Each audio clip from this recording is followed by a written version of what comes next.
Hey everyone, welcome to another video. In today's video, I will show you how to fix Wi-Fi issues after updating to iOS 18 or any iOS update.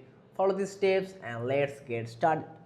First, pull down the control center and turn on airplane mode for a few seconds, then turn it off. You can also do this in settings by toggling airplane mode on off, then open the settings on your phone and go to the Wi-Fi option. Tap the eye icon next to your Wi-Fi network. Select forget this network and reconnecting it. If your saved network isn't working, this step often helps. In the Wi-Fi settings, tap your network, turn off private IP address and limit IP. From there,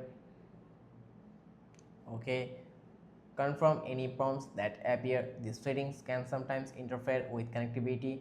Then go to the settings on your phone and tap the general option from there and scroll down and find the VPN and device management option. Okay, then if you have a VPN, delete it temporarily. You can reinstall it later if needed. Then for reset network settings, go to the settings on your phone, tap general option, scroll down and find the transfer or reset iPhone option. Tap on it and you can see the reset option. Tap it and you can see the reset network settings option. Simply tap it. This resets Wi-Fi, Bluetooth and network settings, so you will need to reconnect your device. Then for a software update, go to the settings on your phone, tap the general option from there and you can see the software update option. Tap on it. If any update is available, just install it. Apple often releases bug fixes in new updates.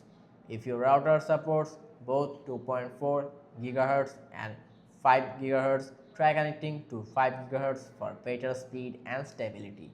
After trying these steps, your Wi-Fi should be working again. If this helped, like and subscribe, and if you found another fix, share it in the comments. Thanks for watching and you will see in the next video.